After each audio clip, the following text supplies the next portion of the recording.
السلام عليكم ورحمة الله وبركاته. يا رب تكونوا بخير وبصحة وسلامة وسعادة. دي قناتي، أرجو الاشتراك في القناة وتفعيل زر الجرس ليصلكم كل جديد. وفضلا وليس أمرا، لا تنسوا أمي وبنت أختي بالدعاء بالرحمة والمغفرة لهم وجميع موتى المسلمين. وصفة النهاردة حلوة قوي، هي تنفع فطار مع كوباية شاي بلبن أو كوباية شاي سادة، تنفع عشاء، تنفع سناكس ما بين الوجبات، حلوة قوي وخفيفة، وكمان بتدفي في فترة الشتاء والجو البارد اللي احنا فيه ده. هي الحجازية الاسكندراني، بس النهاردة ان شاء الله هنعملها على الطريقة الدمياطي بأبسط المكونات وطعم ولا أروع. تمام. أول حاجة هنسمي الله. عندي كوباية فيها مية دافية، هنزل عليهم بمعلقة كبيرة من الخميرة الفورية. تمام. وهنزل عليهم بثلاث معالق من السكر، بسم الله، سكر حبيبات عادي. تمام. وهقلب المكونات دي كلها مع بعض علشان اتاكد ان الخميره معايا نشطه. طبعا لازم نعمل تست للخميره قبل ما نشتغل علشان نتاكد ان الخميره معانا نشطه. هي دلوقتي معانا نشطه، هسيبها على جنب. تعالوا نشوف بين المكونات اللي بعد كده. الاضافه اللي بعد كده، انا عندي هنا كوبايتين من دقيق السميد اللي هو دقيق البسبوسه. تمام. جبتهم وعايرتهم طبعا بالكوبايه، الكوبايه اللي بتعايري بيها السكر هي الكوبايه اللي بتعايري بيها الدقيق الابيض، وبتعايري بيها دقيق السميد، وبتعايري بيها كمان الماده الدهنيه اللي هنستعملها. تمام.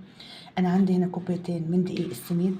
تمام. نزلت عليهم بكوبايتين منخولين من الدقيق الابيض متعدد الاستخدامات. ونزلت عليهم بذرة من الملح. تمام. دلوقتي هنزل عليهم بالمادة الدهنية، هي كوباية نصها سمنة والنص التاني زيت. طبعا لو انت حابة تعملي النص كل المقدار كله زيت عادي، لو انت حابة تعملي المقدار كله سمنة عادي، بس يفضل يبقى ميكس ما بين السمنة البلدي وما بين الزيت، ويكون زيت ريحته حلوة. تمام. هنزل بالمادة الدهنية على الدقيق علشان أبس الدقيق مع بعضه. بسم الله. طبعا السمنة عندي انا بس مفككاها على البوتاجاز، يعني مش سخنة، انا بس مفككاها. هبدأ هنا ابس الدقيق مع السمنة كويس قوي، وبعد كده هشتغل بايدي. طبعا انا هنا لميتها بالسباتولا، هبدأ دلوقتي ابسها بايدي. لازم نتأكد ان كل ذرات الدقيق، سواء الدقيق السميد او الدقيق العادي، السمنة مغلفاه كويس قوي. طبعا ده بيفرق جدا في النتيجة بعد التسوية. تمام. طبعا انا بتأكد ان الدقيق والدقيق السميد اتغلف كويس قوي بالسمنة بالمادة الدهنية. هنزل دلوقتي بيهم بخليط الخميرة. طبعا هنزل بيهم بسم الله،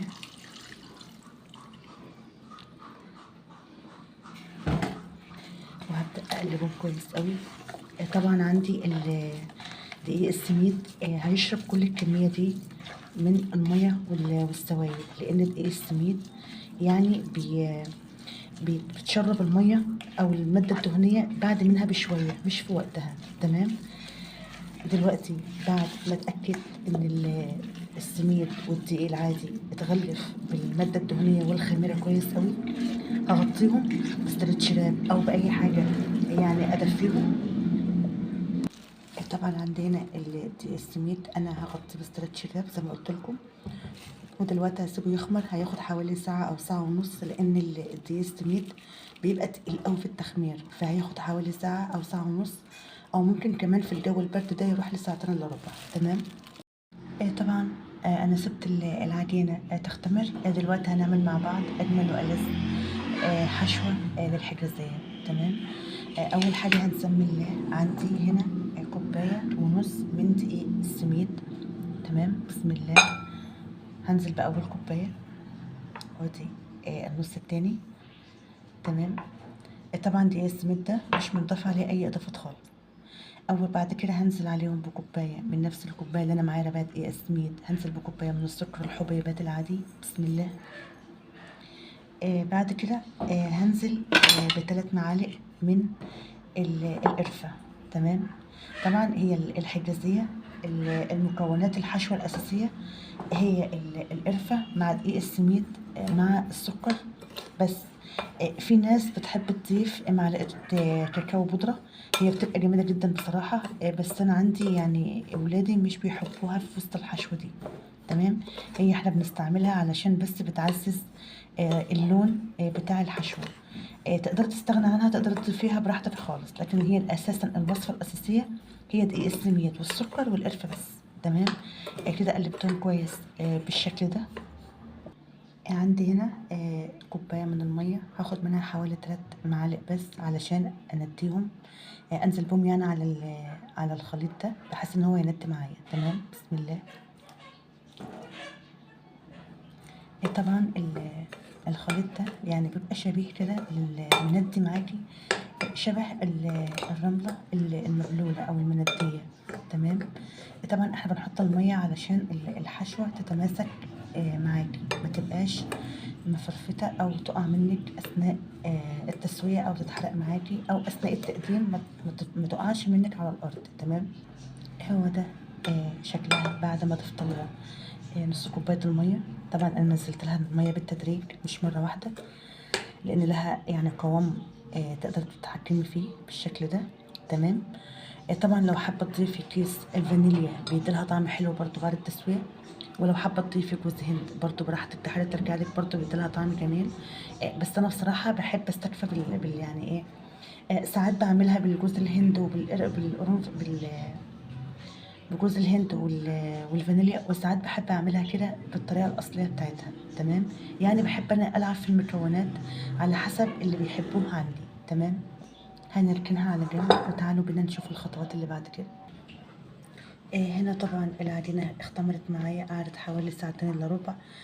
بس طبعا هي ما بتزيدش زي العجينه العاديه، لان دي السميد بيبقى تقيل في التخمير. تمام. تعالوا بينا بقى نفردها مع بعض في الصينيه ونشوف الخطوات اللي بعد كده. طبعا احنا بنقسم العجينة نصين، نص كبير شوية ونص بيكون قليل، علشان النص اللي تحت بيبقى الكبير شوية بيبقى القاعدة، وبنطلع عليه حروف من الجوانب علشان يعني يحتفظ بالحشوة. تمام. طبعا انا هنا نزلت بنص العجينة، هفردها معاكم في الصينية. تمام.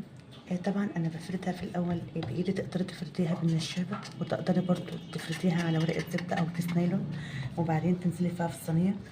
بس انا بصراحه بحب افردها بايدي كده، يعني بسهل الامور عشان اللي ما عندوش ورقه زبده، واللي ما عندوش النشابه، واللي ما عندوش الامكانيات ان هو يعملها يقدر يتعامل بها بايده عادي. تمام.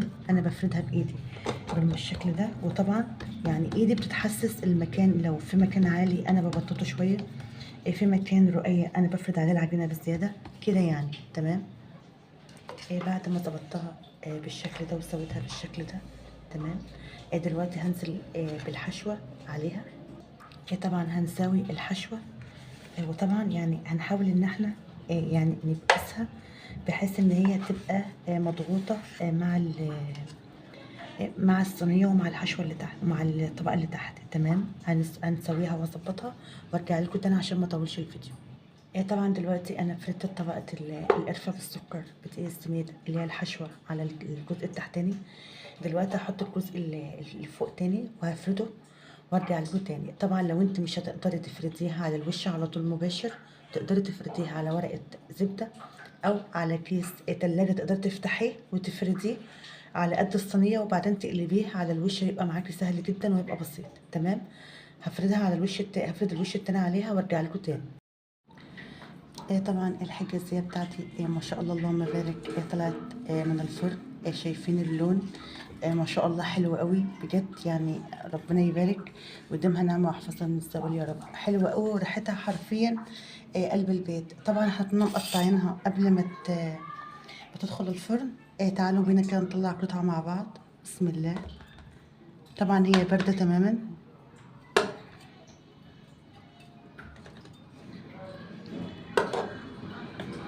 بسم الله. شايفين ما شاء الله، شايفين الطبقات عاملة ازاي، جميلة جدا وبتدوب دوبان كده ما شاء الله. شايفين التسوية ما شاء الله حلوة قوي بجد. وبجد ريحتها حلوة أوي وقلب البيت ما شاء الله، ربنا يديمها نعمة ويحفظها من الزوال. تنفع معاكم طبعا في فطار، تنفع في يعني في العشاء، تنفع مع كوباية شاي بلبن جنب القهوة، حلوة أوي وبتقضي الغرض في أي حاجة.